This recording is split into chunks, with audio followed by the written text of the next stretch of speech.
afternoon, everyone. This is a make or break week for the American people. House Democrats will continue to strongly oppose the GOP tax scam.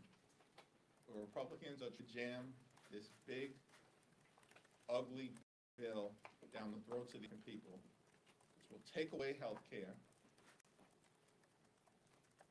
impose the largest cut to nutritional assistance in American history, and hurt veterans, hurt children, hurt seniors, hurt people with disabilities, result in hospitals closing, nursing homes shutting down, of the fact that almost 14 million people lose their ability to access health care.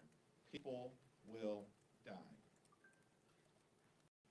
House Republicans are trying to jam this reckless and extreme budget down the American people and hide what's in it, which is why, in an extraordinary way, they are holding a Rules Committee hearing, advance the bill at 1 a.m. in the morning. If this legislation is designed to make life better for the American people, can someone explain to me why they would hold a hearing to advance the bill at 1 a.m. in the morning? Because the Republicans know that their efforts to take away health care from millions of Americans is deeply unpopular. Republicans know that the effort to enact the largest cut to nutritional assistance in American history, which will literally take food from the mouths of children, veterans, and seniors, is unpopular. Republicans know that providing their billionaire donors with a tax break for people like Elon Musk, and at the same time exploding the deficit by trillions of dollars, is deeply unpopular. Republicans are going to try to advance this bill in the dead of night, 1 a.m. in the morning. Trump and House Republicans can run away from their extreme budget proposal. We will never let them hide. Question? Thank you, sir. Given the revelations with President Biden's cancer down the release of the her recording, why were Democrats not more open to talking about President Biden's age in 2024? My thoughts and prayers have been extended to President Biden. It's a painful moment for him and his family. It's a very serious diagnosis. My expectation that President Biden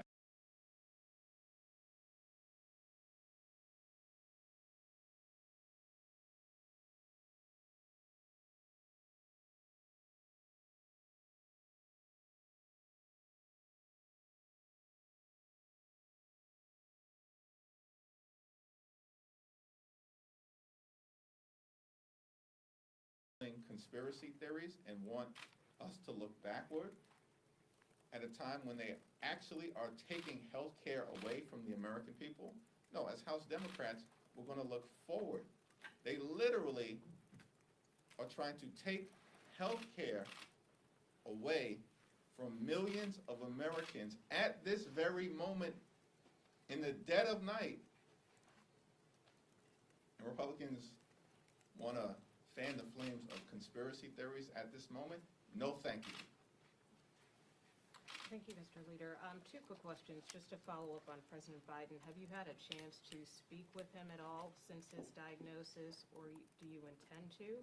And then secondly, just on Medicaid, I know for many months now you've been warning about the implications of cutting Medicaid. It seems there's some renewed discussions about FMAP and putting it back into the reconciliation bill. What are your chief concerns if that happens? I have not had the opportunity to speak to President Biden subsequent to the news of the diagnosis becoming public yesterday. I do expect at some point in time I will speak directly to him to more directly communicate, my thoughts and prayers and that of the House Democratic Caucus. In terms of the Republican obsession with taking away health care from the American people, this is something that they've been trying to do for decades. The Chief of Police of the United States, Capitol Police Force, clearly and plainly said and support the position that the settlement was a slap in the face to the hardworking, courageous, and brave women of the United States Police Force. It's totally done without any communication to the chief of the Capitol Police or his lawyers, and appears solely the result of a political determination that Donald Trump and Republicans are going to try to whitewash what happened on January 6th. This settlement is an extension of what they've previously done, which is to pardon violent felons who violently attacked the Capitol on January 6th, including police officers, and now have all been pardoned and sent back to communities across the country where in some cases they're re-engaged in criminal activity. Donald Trump and the extreme MAGA Republicans are not going to be able to face what happened on January, no matter how hard they try. Jeffries, thank you. Wanted to ask you about the discussion right now. Obviously, you still have a fair amount of New York Republicans who are not budging when it comes to this, but you have Republicans from other states that are saying one of the more heated conversations we saw was between Congressman Tom Suozzi and Congresswoman Beth Van Dyne during one of the hearings, where she said Texas isn't assault. And Suozzi kept asking her over again, well, what about the people of New York? Tell me about your thoughts on Republicans who want to keep the SALT cap where it is, but then they say that taxpayers shouldn't get a break for choosing to live. Do you agree with that, or do you think it's fair for Republicans from other states to say something like this? Yeah, states like New Jersey and Connecticut and Illinois and California are donor. We regularly send billions of dollars more to the federal government than we get back in return. We are donor states.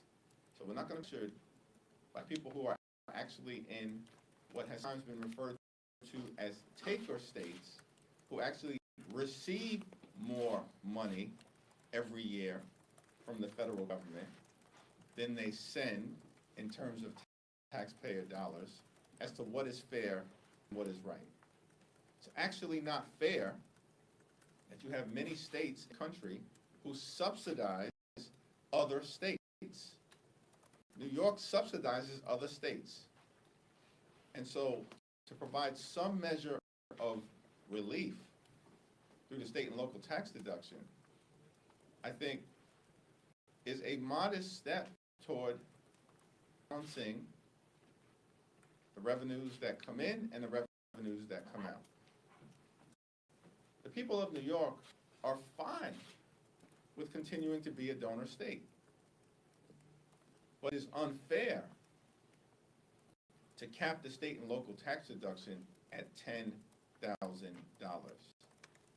And my Republican colleagues are really interested in providing relief to middle-class taxpayers that they represent. Simply say and make clear that this budget should remain silent on the state and local tax deduction, because by doing nothing, the cap disappears effective December 31st of this year. Thank you, Mr. Leader.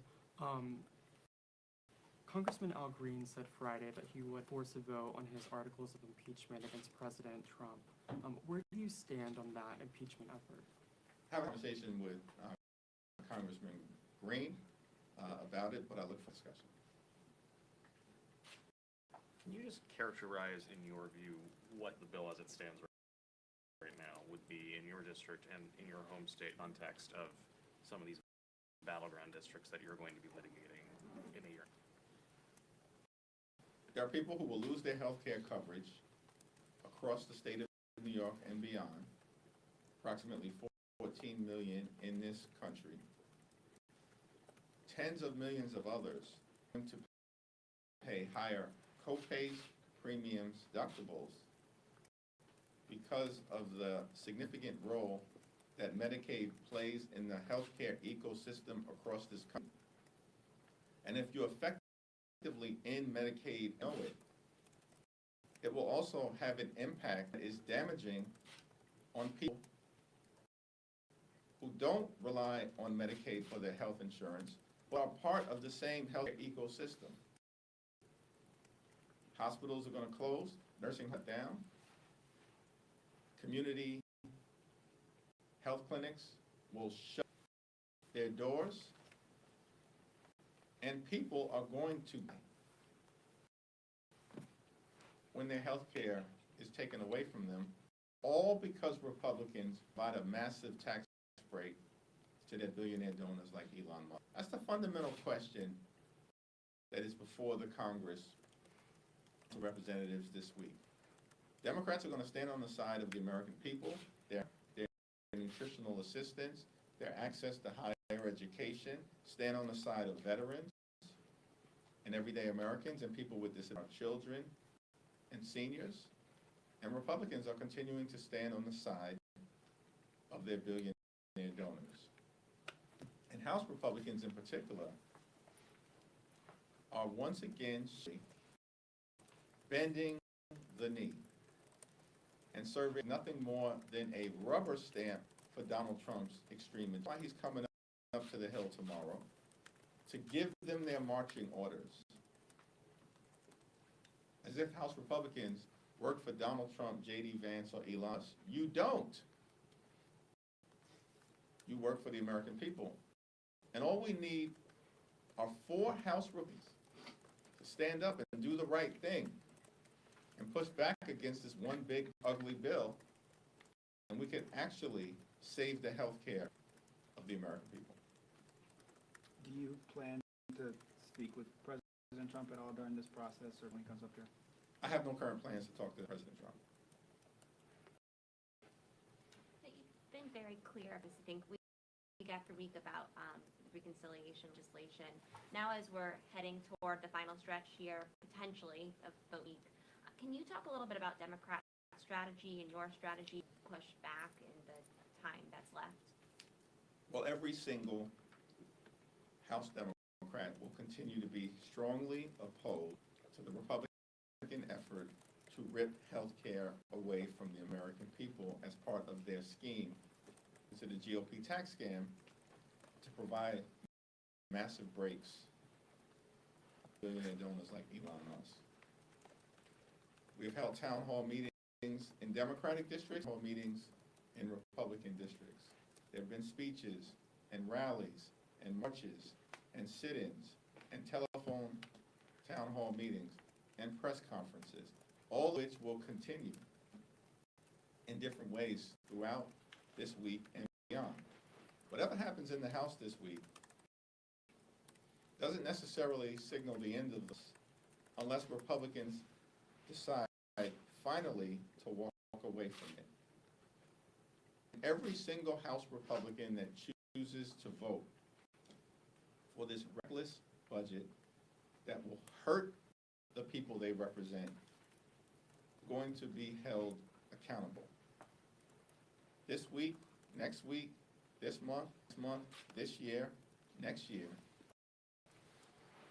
And so I would caution my Republican to be very careful about how you proceed legislatively in terms of the votes you're being asked to, that clearly do not serve the best interests of the people we all are privileged to represent here in the House of Representatives.